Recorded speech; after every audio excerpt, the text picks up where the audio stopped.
नमस्कार, मैं हिमांशु शर्मा हाजिर हूँ आपके अपने इस YouTube चैनल कृष्णा एकेडमी पर लेकर रीजनिंग की एक और क्लास। जैसा कि आप लोगों को बताया कि हम अभी क्लॉक पढ़ रहे हैं और आज ये क्लॉक की लास्ट क्लास है जिसके अंदर हम mirror image and water image के बारे में डिस्कस करेंगे कि घड़ी के अंदर अगर घड़ी को मिरर के सामने रखा जाता है तो उसकी जो मिरर में रिफ्लेक्शन बनेगा, उसका जो प्रतिबिंब बनेगा, उस प्रतिबिंब में क्या समय दिखाई देगा उसके ऊपर। और अगर उसे पानी के ऊपर रखा जाता है यानी पानी इस तरह से बह रहा है और अगर उसको घड़ी को रखा जाता है तो घड़ी पानी के अंदर क्या इमेज देगी वो हमें इसके अंदर देखना है। ठीक है, तो पहले हम बात करते हैं दर्पण प्रतिबिंब की। दर्पण प्रतिबिंब जिसे हम बोलते हैं मिरर इमेज। मिरर इमेज, दर्पण प्रतिबिंब। ठीक है, देखिए दर्पण प्रतिबिंब की अगर मैं बात करूं तो कुछ इस तरह से ये घड़ी है और इसे हमने कहाँ रखा है, इसे हमने रखा है इस तरह से दर्पण के सामने। ठीक है, और ये दर्पण के सामने रखा है, ये कुछ दर्पण है। तो जब इसका प्रतिबिंब बनेगा तो इसका प्रतिबिंब कुछ इस तरह से बनेगा यहाँ पर। ठीक इसके इधर की तरफ ये प्रतिबिंब बनेगा, ये इसका प्रतिबिंब बन रहा है। अब देखिए अगर मैं बात करूं समय की तो देखिए समय कुछ इस तरह से नज़र आएंगे कि अगर मान लो कि घड़ी के अंदर सबसे पहली बात तो कि यहाँ पर जो नंबर है वो नंबर किससे रिप्लेस कर दिए गए, केवल डॉट से। तो घड़ी के अंदर नंबर नहीं है, नहीं तो नंबर क्या होंगे, उल्टे दिखाई देंगे। तो नंबर नहीं है, केवल घड़ी में क्या है, डॉट लगे हुए हैं। अब सुनिए बात, एक छोटे से एग्जाम्पल से समझते हैं कि घड़ी का कॉन्सेप्ट क्या है, कि उसका अगर प्रतिबिंब का कॉन्सेप्ट क्या है, दर्पण का कॉन्सेप्ट क्या है। तो दर्पण का इतना सा कॉन्सेप्ट है कि अगर दर्पण के सामने अगर हम कोई चीज़ लेकर खड़े होते हैं तो अगर दर्पण के सामने अगर हम कोई चीज़ लेकर खड़े होते हैं तो दर्पण से जितनी दूरी इस वस्तु की है, दर्पण से जितनी दूरी इस वस्तु की है, तो जब उसका प्रतिबिंब बनेगा तो प्रतिबिंब में भी वो दूरी उतनी ही नजर आएगी। जैसा कि आपने देखा होगा कि कांच के सामने अगर आप पास में खड़े हैं और अगर पीछे कोई व्यक्ति खड़ा है दूर, तो कांच में जब उसका प्रतिबिंब बनेगा तो आप कांच में आप अपने आप को पास में पाएंगे और उस व्यक्ति को कहाँ पाएंगे, आप उतनी ही दूरी पर पाएंगे, उतनी ही आपको प्रतीत होगा कि वो उतनी ही दूरी पर है।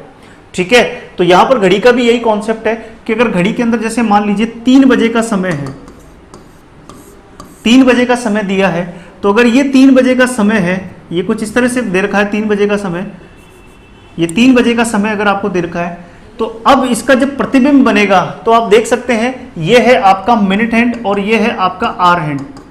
ये मिनट हैंड, ये मिनट हैंड, ये आर हैंड इस दर्पण के क्या है, पास में है, इधर की तरफ है। तो जब इसका प्रतिबिंब बनेगा तो ये कुछ इस तरह से नजर आएगा और ये कुछ इस तरह से आपको नजर आएगा। ये है आर हैंड यानी कि घंटे की सुई। और चूंकि ये इससे बिल्कुल मैच होकर बैठा है तो यहां पर भी क्या होगा, बिल्कुल इससे मैच होकर बैठेगा।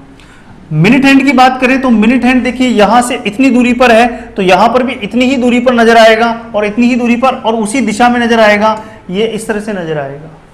तो क्या मैं ऐसा बोल सकता हूं कि जो यहां पर 3 बजे का समय है वो यहां पर कितने बजे का समय नजर आएगा, 9 बजे का समय नजर आएगा।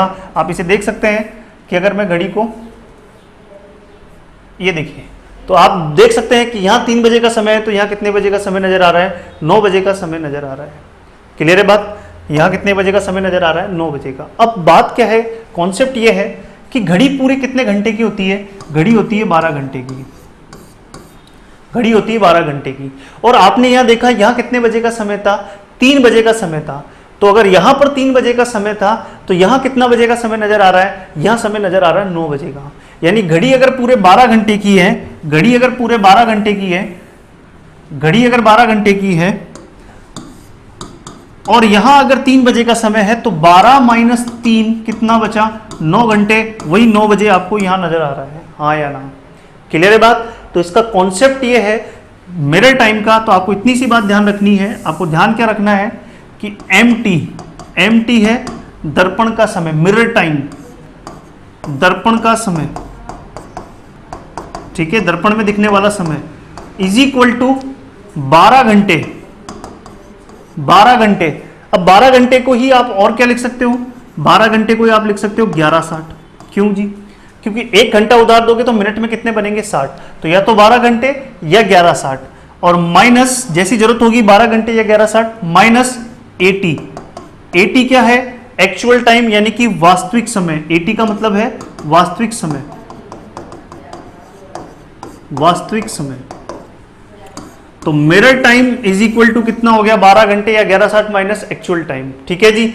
अगर एग्जाम्पल के तौर पर समय आता है 4:30, तो इसका दर्पण में कितना समय नजर आएगा, तो दर्पण में कितना समय नजर आएगा, तो 11:60 में से माइनस करेंगे क्योंकि मिनट भी है यहां पर, तो 11:60 में से माइनस किया है, यहां कितना बचा 30, यहां बचा कितना 7, मतलब 7:30 इसका दर्पण में आपको 4:30 का प्रतिबिंब नजर आएगा।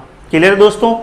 अगर एग्जाम्पल के तौर पे अगर आपका समय कुछ इस तरह से आता है, आपका समय कुछ इस तरह से आता है 12:30, अब क्या करें सर, आपने तो 11:60 बताया, 12 घंटे बताया, तो देखिए जो 12:30 का समय है एक्चुअल में घड़ी में 12:30 का समय होता ही नहीं। क्यों? क्योंकि जब 12 घंटे की घड़ी है तो उसमें 12:30 कैसे बजेगा। तो ये जो हम 12:30 बोलते हैं तो एक्चुअल में ये 12:30 कितना होता है, 00:30। 12:30 कहां बजता है, 12:30 बजता है रेलवे की क्लॉक के अंदर, रेलवे की घड़ी के अंदर, जहां पर 24 घंटे की घड़ी होती है। तो यहां पर दो चीजें हैं, अगर आप 12:30 है और 12:30 से ही डील करना चाहते हैं तो फिर आपको घड़ी को कितना मानना पड़ेगा, 24 घंटे का। और आप 24 घंटे, जैसे यहां 12 घंटे की घड़ी थी तो आप कितना मानेंगे, 24 घंटे, और 24 घंटे में से अगर इस वास्तविक समय को माइनस करेंगे तो आपको मिरर का टाइम मिलेगा। या फिर 12:30 को आप कैसे लिख लीजिए, 00:30, क्योंकि 12 बजे का मतलब है 00:30, और वही कॉन्सेप्ट कि 11:60 में से माइनस कर दीजिए, 00:30 को 11:60 में से माइनस किया तो 11:30 इसका प्रतिबिंब मिलेगा। ठीक है। और अगर नहीं जी हम तो 24 घंटे में से माइनस करेंगे, तो 24 घंटे में से अगर मैं माइनस करता हूं 24 घंटे को आप क्या लिख सकते हो, 23:60 में से 12:30 को माइनस करोगे, यानी कि 12 घंटे 30 मिनट को माइनस करोगे तो आप देखोगे कि आंसर वही 11:30 आ रहा है जो यहां आ रहा था। क्लियर है दोस्तों। तो इसका मतलब ये हुआ कि अगर मिरर टाइम की बात हो रही है तो मिरर टाइम में आपको इतनी सी बात ध्यान रखनी है कि टाइम जो भी दे रखा है उसे 11:60 में से माइनस करेंगे तो वास्तविक समय किसमें चेंज हो जाएगा, दर्पण समय में चेंज हो जाएगा। इन केस क्वेश्चन ऐसा आता है कि अगर आपको दर्पण समय देकर वास्तविक समय पूछता है तब भी आपको यही करना है, 11:60 में से दर्पण के समय को माइनस करना है, तो अब आपका कौन सा समय निकल कर आएगा, तो वो आपका वास्तविक समय निकल कर आएगा।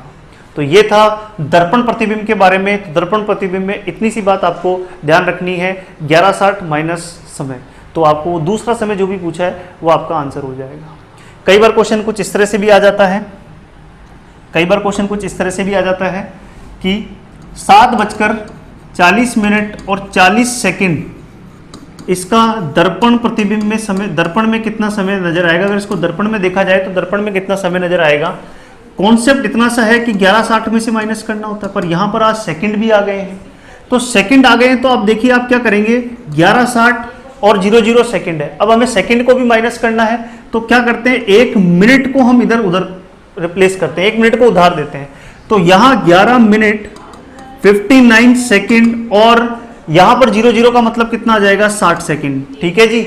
अब इसमें से आपको कौन सा समय माइनस करना है, आपको माइनस करना है 7:40 और 7:40 और 40 सेकंड। अगर ये इसमें से माइनस करते हैं तो 20 ये, 19 ये और 4 ये, यानी कि इसका अगर दर्पण में आपको समय पूछा जाएगा तो इसका आंसर ये वाला हो जाएगा। क्लियर है। तो अगर सेकंड में भी अगर आपको समय दे रखा है तो आप इजीली इस तरह से कैलकुलेट कर सकते हैं। क्लियर है दोस्तों। तो ये बात आपको समझ में आ गई है, ये था दर्पण के बारे में बात। अब बात करते हैं जल प्रतिबिंब। जल प्रतिबिंब के बारे में बात करें तो जल प्रतिबिंब को बोलते हैं water image. Water image, water image का मतलब देखिए क्या है कि अगर कुछ इस तरह से घड़ी को रखा जाता है, ये घड़ी है, ठीक है,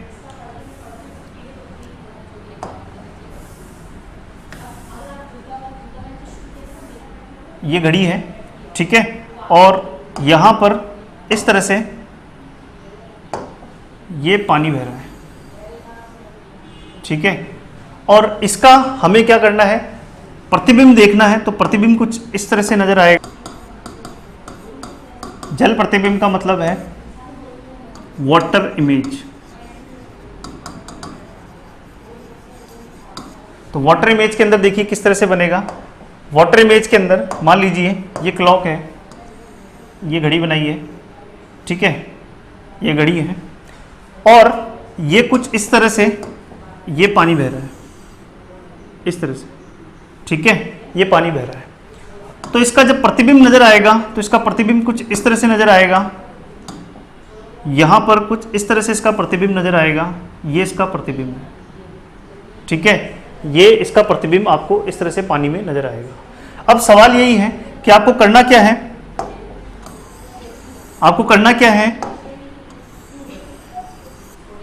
कि अगर यहां पर मान लीजिए, समझने के तौर पर देखिए कि अगर यहां पर 12 बजे का समय हो रहा है तो यहां पर कितना समय नजर आएगा, सोच समझ कर बताइएगा, यहां पर कितना समय नजर आएगा। अगर यहां 12 बजे का समय है, कॉन्सेप्ट अभी भी वही काम करेगा कि दर्पण में जो कॉन्सेप्ट था कि जो चीज घड़ी से, जो चीज दर्पण से दूर है तो उसका प्रतिबिंब भी दूर बनेगा, और जो चीज दर्पण के पास में है तो उसका प्रतिबिंब भी क्या बनेगा, पास में बनेगा। आप देख सकते हैं यहाँ मिनट हैंड और आवर हैंड दोनों ही क्या दर्पण से दूर है, तो इसका जब प्रतिबिंब बनेगा तो वो भी कैसा बनेगा, दर्पण से दूर बनेगा, और वो कुछ इस तरह से बनेगा। चूंकि यहां पर आप देख सकते हो ये दोनों ओवरलैप होंगे, वही चीज आपको समझानी है कि यहां पर आप देख सकते हो दोनों मिनट हैंड और आवर हैंड दोनों एक दूसरे के ऊपर है 12 बजे। दूसरी बात, इस लाइन से मैच हो रहे हैं, तो जब इसका प्रतिबिंब बनेगा तो वो दोनों एक दूसरे के ऊपर होंगे, ओवरलैप करके होंगे और इस लाइन से मैच करके होंगे। अब बात करते हैं कि यहां पर कितना समय हो रहा है, कितनी बज रहा है यहां पर। तो देखिए, अगर आप यहां पर देखते हैं और बोलते हैं 6:30 बज रहे हैं, तो वो बिल्कुल गलत होगा। गलत कैसे होगा, क्योंकि 6:30 बजे घड़ी की सुइयां इस तरह से नहीं होती है। 6:30 बजे घंटे की सुई मिनट हैंड से हल्का सा क्या रहेगी, आगे रहेगी, हाँ या ना। 6:30 इस तरह से बजती है, परंतु यहां पर कुछ इस तरह का समय नजर आ रहा है। तब हम क्या आंसर करें, तब हम आंसर करते हैं कि लगभग ऐसा प्रतीत होता है, कितना बज रहा है, 6:30। यानी कि दर्पण प्रतिबिंब के केस में जो आंसर आते हैं वो कैसे आंसर होते हैं, एग्जैक्ट आंसर होते हैं। पर मिरर, ये जो आपका जल प्रतिबिंब है, इसमें जो आंसर निकलते हैं वो कैसे आंसर होते हैं, लगभग आंसर होते हैं, लगभग 6:30 बज रही है। क्लियर है दोस्तों। अब समझिए इसका कॉन्सेप्ट कि जैसे वहां पर 12 घंटे की घड़ी थी, तो यहां क्या है, यहां पर हम क्या करते हैं, घड़ी को आधा ही हिस्से में बांट देते हैं, और आधे हिस्से में बांट देते हैं। और हमने क्या देखा था कि 12 बजे का समय था, तो क्या 12 बजे के समय को 0000 लिख सकते हैं, बिल्कुल लिख सकते हैं। और जब इसका आपने प्रतिबिंब देखा तो प्रतिबिंब में आपको कितना नजर आया, प्रतिबिंब में आपको नजर आया 6:30, लगभग ऐसा प्रतीत हुआ 6:30।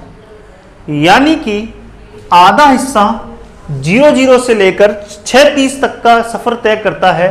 तो ये आधा हिस्सा इस बार 6 घंटे नहीं, जल प्रतिबिंब के केस में 6.5 घंटे का माना जाता है। यही कारण है, जिन बच्चों ने रट रखा है कि 6.5 में से माइनस कर दीजिए आंसर आ जाएगा, उसके पीछे का कारण यही है कि आधा हिस्सा कितने का है, 6.5 घंटे का है।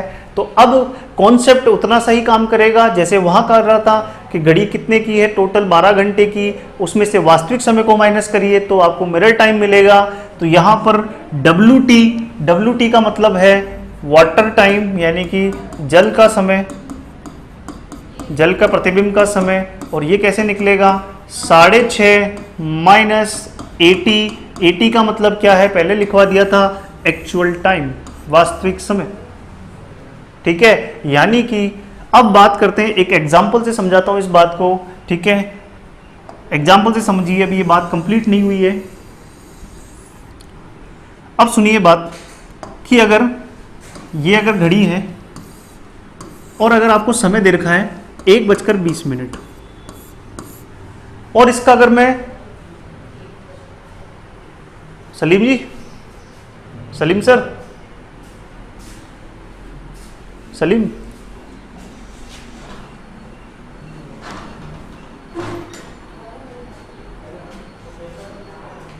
बैटरी गई इसकी।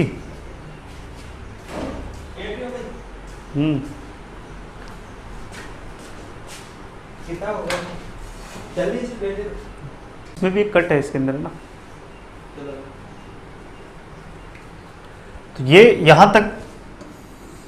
अब बात करते हैं, अगर 1:20 की, 1:20 का अगर मैं जल का समय निकालूं तो 1 माइनस 20 कितना आएगा, 5:10। अब ध्यान से समझना कि अगर 5:10 है तो ये किस तरह से नजर आएगा।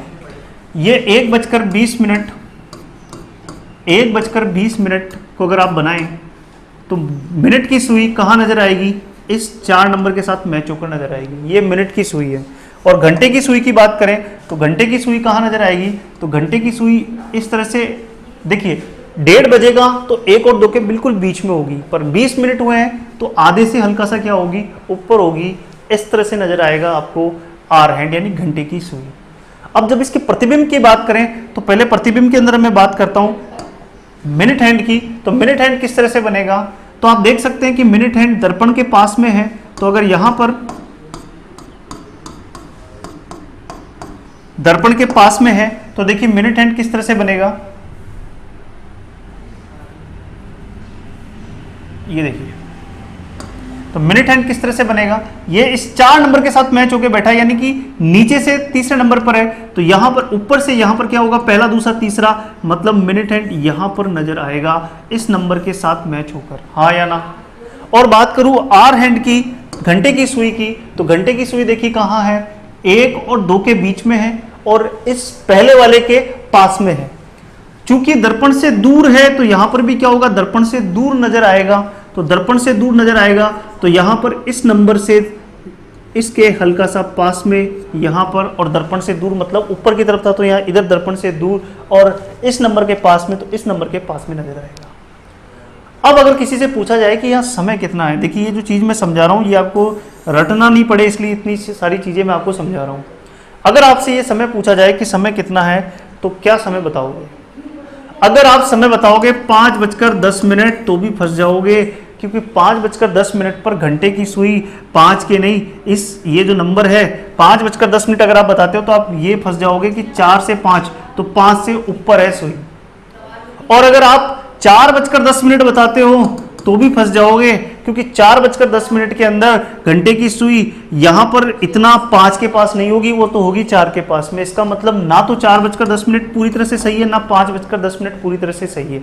तो फिर सही क्या है, देखिए आपने जो समय निकाला था 5:10, अब आपके ऑप्शन में आपको क्या मिलेगा, 5:10। यह आपका सही आंसर होगा। इन केस अगर 5:10 आपको ऑप्शन में नहीं मिलता है तो क्या करना है, हमेशा वाटर इमेज के केस में, यानी कि जल प्रतिबिंब के केस में, 6:30 में से माइनस करने के बाद अगर आंसर नहीं मिल रहा है तो 1 घंटा माइनस कीजिएगा, और 1 घंटा माइनस करने के बाद जो समय मिलता है वो आपका समय होगा। क्लियर है दोस्तों। तो इस तरह से वाटर इमेज के अंदर समय को बताया जाता है, और यह भी समझ में आ गया होगा कि 1 घंटा क्यों कम कर रहे हैं। क्लियर है दोस्तों। अब अगर समय 6:30 से ज्यादा आ जाता है तो क्या करना है, तो अब सीधा सीधा बात करते हैं फॉर्मूले की। तो देखिए मैं यहां पर दोनों बातें लिख देता हूं। यहां पर है आपका दर्पण, तो दर्पण में आपने इतनी सी बात सीखी कि आपको मिरर टाइम यानी कि दर्पण का समय निकालना है, तो 11:60 में से माइनस करेंगे एक्चुअल टाइम को और आपका आंसर आएगा। ठीक है जी। अगर बात करें जल प्रतिबिंब की, तो जल प्रतिबिंब के अंदर आपने क्या देखा, जल प्रतिबिंब में 2 केस हैं। केस फर्स्ट कि अगर जो समय दे रखा है वो समय क्या हो, 6:30 से कम हो, तो क्या करना है, water time is equal to 6:30 minus, यानी कि 6:30 माइनस वास्तविक समय। जल समय कितना आएगा, 6:30 माइनस वास्तविक समय। ठीक है जी। और अगर समय 6:30 से ज्यादा हो तो क्या करना है, तो 6:30 से ज्यादा हो तब आप क्या करेंगे, 6:30 में 12 घंटे ऐड करेंगे, जैसे 24 घंटे वाला कंसेप्ट था। तो जल का समय कितना आएगा, 6:30 में 12 घंटे और ऐड कर दीजिए, 18:30। 18:30 में से क्या करेंगे, वास्तविक समय को माइनस करेंगे तो निकलेगा वाटर टाइम, यानी कि जल का समय। ये 2 ही केस है इसके अंदर, इससे बाहर आपको इसमें नहीं मिलेगा कुछ भी। अब अगर क्वेश्चन के अंदर अगर समय कुछ इस तरह का आ जाता है कि 4:40 आ जाता है तो सर क्या किया जाएगा, तो कुछ नहीं करना है, 6:30 में से माइनस करने के लिए जाना है।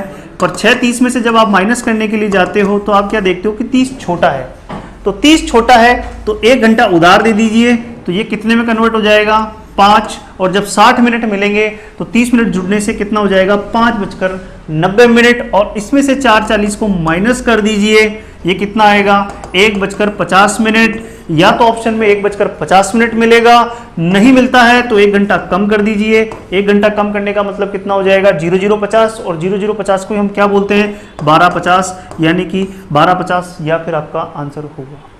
क्लियर दोस्तों, तो ये था दर्पण और जल प्रतिबिंब। इसी के साथ में आपकी ये पूरी जो घड़ी थी मैंने पूरा डिटेल के अंदर आपसे डिस्कशन किया और ये घड़ी पूरी यहाँ पर ख़त्म होती है।